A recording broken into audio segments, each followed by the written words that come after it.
මේ වාස්සේ ඔක්කොම ගියේ මේ දේශපාලන සංස්කෘතිය වංචාව දූෂණය නාස්තිය වරප්‍රසාදලා දේශපාලන මා යෝජනා කරන්නේ දේශපාලන සංස්කෘතිය වෙනස් කරලා ඇස්ස අපිට බාර දෙනවා. අර නරියට කුකුල් කොටුව බාර දුන්නා වගේ තමයි නේද? ගල් අඟුරු වලින් ගහනවා, කැබ් වලින් ගහනවා, හාල් ටිකෙන් ගහනවා, ලුණු ගෙඩියෙන් හොරකම් කරනවා, පළ ගෙඩියෙන් හොරකම් කරනවා. පටන් ගත්ත දවසේ ඉඳන් වංචාවෙන්, දූෂණයෙන් යන ආණ්ඩුවක් බවට කුණුරුද ආණ්ඩුව පත් වෙලා තියෙනවා. රුපියල් බිලියන 57යි තියෙන සම්පූර්ණයෙන්ම ඉන්ධන සහන ආධාරයට. රුපියල් බිලියන 15යි තියෙන සම්පූර්ණ මේ විදුලි බිලේ සහන ආධාරයට. ওই ටික ඉවර වෙච්ච ගමන් සහන ආධාරය අවුට්. මෙතන මේ පල්ලියේ ෆාදර් පන්සලේ බණ කියන්න හදනවා වගේ වැඩක් මෙතන අවුලක් වෙලා තියෙන කියලා දැන් මෙතන NPP එකයි JVP එකයි මම දන්නේ ඒගොල්ලන්ගේ කොයි විදියට මේක ඇතුලේ අර්බුදයක් තියනවද නැද්ද කියලා. නමුත් ඒගොල්ලන්ට හරියට මේක හැන්ඩල් කරගන්න බෑ. මම දන්නේ මේ මිනිස්සුන්ට මේක දේ හරියට තේරෙනවද කියලා. ඔන්නෝක තමයි තියෙන අවුල. තෙල් මිල වැඩි වෙනවා කියන එක මගෙන් අහන්නේ මොනවටද? තෙල් මිල වැඩි වෙනවා තමයි. මේ කට්ටිය වැඩි කරනවා. අනිවාර්යෙන් වැඩි කරනවා. මේ සබ්සිඩි එක අයින් කරනවානේ. මරුවන් ඔය තෙල් මිල අඩු කරාද ඕගොල්ලන්ගේ කාලේ? ඔව්. අපේ කාලේ අඩු කරලා දුන්නා. අපේ කාලේ 2015 දී අපි තෙල් මිලත් අඩු කළා, විදුලි බිලත් අඩු කළා. අඩු කළා ඒ ආයතන ලාභ කරලා දුන්නා. අපෙන් රුපියල් 95ට ඩීසල් ගහපු අය තමයි අද ඔය 407ට ගහන ගමන් තොපේ කාලේ කොලාද කියලාද අපෙන් අහන්නේ. අපේ පෙට්‍රල් 114ට ගහපු අය තමයි ඔය 450ට පෙට්‍රල් ගහන ගමන් අහන්නේ. අසත් මොනවාද කුදලගෙන ඉන්න ඕන ලංකාවට. ගෙනල්ලා ඒ මිනිහම අනිවාර්යයෙන්ම මේ අත්අඩංගුවට ගන්න ඕන. ස්ත්‍රී දූෂණ සම්බන්ධයෙන් බරපතල චෝදනාවක් තියෙන මිනිහ තමයි සත් මොහුලා. ඔයාලා වැඩිපුර කඩ යන්නේ කාටද? නෑ අපි කාටවත් කඩ යන්නේ. එයා කතා කරලා තියා වෙලා බික්කුච්චන් තමයි. අර අකුරස් අර මාතර ඉන්න අරිතර ඉංග්‍රීසි ගුරුතුමාවල actually තමයි. ඊට පස්සේ බික්කුච්චන් කියද්දි ජනාධිපතිතුමා ඔක්කොම තේරෙන විදිහට ලස්සනට hina වෙලා හරි thank you කියනවා. ආණ්ඩුවට වගේ ආණ්ඩුවට ඉන්න වන් මේනේ. අනුර කුමාර විතරයි. හැබැයි විපක්ෂයට නායක රොත්තක් ඉන්න එකකින්ද අනුර කුමාර මාතර මේ නම් හැමෝමත් තීන්දා කියලා. නංගි දෙන්නම් කියලා ආච්චිව දීලා තියෙන්නේ. අක්කව නෙමෙයි.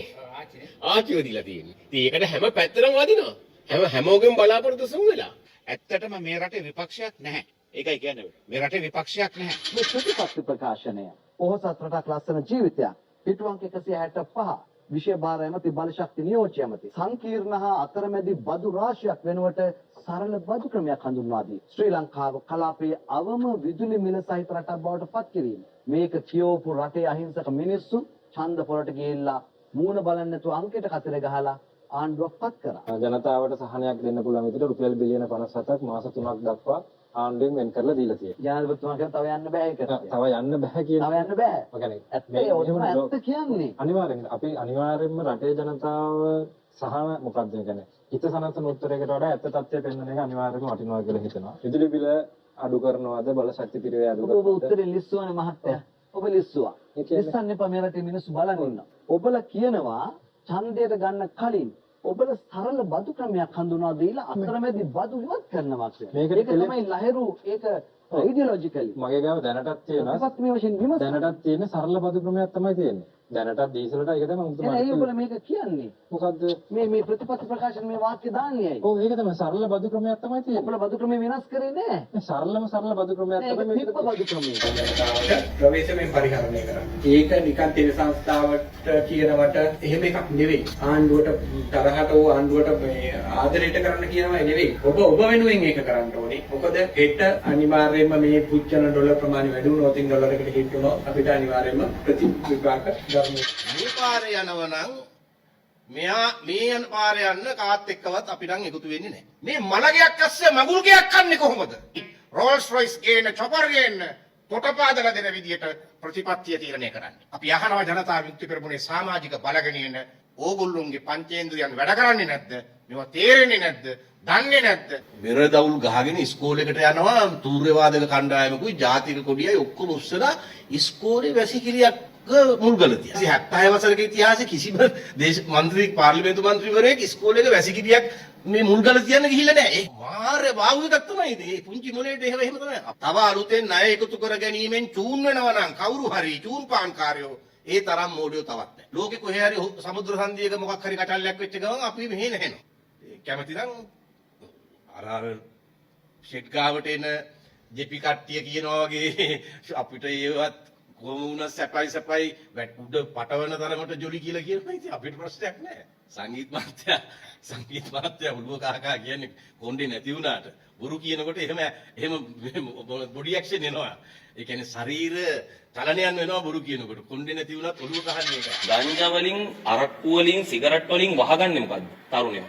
මොකද්ද වහගන්නේ? හිස්කම වහගන්නේ. මොකද්ද හිස්කම? තමන්ගේ හීනවලට ය아가න්න බැරි හිස්කම. තමන්ගේ හීනවලට ය아가න්න පාත් ගන්න නැතිකම. අන්න ඒක තමයි වහගන්නේ. වර්තමාන යුක්තියාධිකරණ ක්‍රමයේ තිබුණා නම් එම මහාභාරතයේ අඟුලිමාල 999ක් මරණ වෙලාවේ ඔහුට දෙන්න වෙන්නේ ඉල්ලුම් ගහට නියම කරන්න වෙනවා 999 වතාවක්. ඔබතුමාට මොකද හිතන්නේ දැන් මෙයා යන ගමන කොහොමද මේ ආණ්ඩුවේ ගමන ගැන? ඔය ප්‍රශ්නේ මගෙන් නෙවෙයි අහන්න ඕන. ඕවා කරන ආණ්ඩුව වලද කියලා. ආණ්ඩුවේ මේ මැති ඇමතිවරු කියන්නේ දැන් ඔබතුමා මේ වැඩි මේව කරනවා වැඩි මේ පහන නිවෙන්න යන කාලේ තමයි මේ කරන්නේ කියන. ඔබතුමා මේ පහන මේ අවසාන කාලේ මේ නිවෙන්න යනකොට දැල්ල වැඩි වෙලා තියෙන්නේ. ඒක දන්නේ පහන පත්තු කරපු කෙනානේ. පහන් පත්තු කරන්නේ නැති අයට ඒක තේරෙන්නේ නැහැ. 103ට බැස්සනේ. දැන් 103 දැන් වැඩි වෙලාද තියෙන්නේ. ඔබතුමාත් එක්ක ජනතාව එකතු වෙලා තියෙන්නේ. නැතිවරක් තියන්න. නැතිවරක් තියෙනවා. ටීම් එක සිලෙක්ට් කරන්න. මැච් එකට කලින් ඔක්කොම ප්‍රැක්ටිස් කරමු. කොහොමද යට ගහන්නේ? කොහොමද CID දෙන්නද පරීක්ෂණ කරන්නේ? කොමිෂන් දාන්නේ? ඒ විදිහ අලුත් දේවල් නෙවෙයිනේ නේ. හොඳට තේරෙනවනේ. අයියේ අමුතු දේවල් දෙක මොකක්ද? අමුතු දේවල් තේරෙනවනේ නෑ. අපි එහෙම කිව්වේ නෑ. 100ට නෙමෙයි 100 ඒවා කතා වැඩක් නෑ. ප්‍රතිචාරය බේන හොඳ රැස්වීම වල සෙනග දිහා බලපුවා. රැස්වීම වලට සෙනගෙන්න පුළුවන්. එහෙනම් ඉතින් හැම රැස්වීම වල සෙනගෙයි. ආණ්ඩුව සිල්ලට කඩයක් වගේ. තොග කඩයක් වගේ. ඊට වෙලාවට වැඩි කරනවා අඩුවීමක් පේන්නෙම නෑ. අපි කෙරුවා හොඳට. හොඳට කෙරුවා ආණ්ඩුව. ඔය පේනවා ඇහැරලා වහන්න උඩින් තියෙන්නේ මොකද්ද කියලා බලන්නකෝ. ජනතාවට සහන දෙන්න ඕනේ. සහන දැන් කෝටා කරන් වල ලක්ෂ 10 හම්බුණා. ලක්ෂ 50 හම්බුණත් කෝටියක් දෙනවා කියන්නේ. දීලා පේනවා ගියාම මේ පැතිර දීලා තියෙන තත්ත්වෙ මොකද?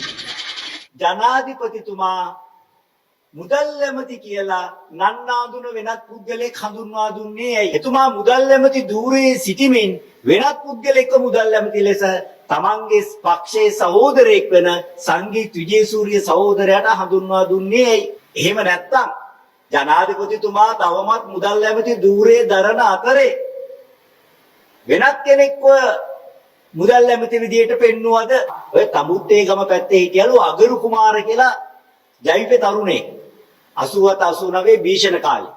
දවසක් ගමට හමුදාවෙන් පැනලා කවුද අගරු කුමාර කියන්නේ කියලා ඇහුවම වෙන කෙනෙක්ව අන්න අරයා තමයි අගරු කුමාර කියන්නේ කියලා පෙන්නලා එයා පැනගත්තා. අන්න අගරු කුමාර හමුදාවට වෙනත් කෙනෙක් පෙන්නපු විදියටම ජනාධිපතිතුමා තමන් මුදල් ඇමති ධූරයේ සිටමින් සංගීත් සහෝදරයාට වෙන කෙනෙක්ව පෙන්නුවාද?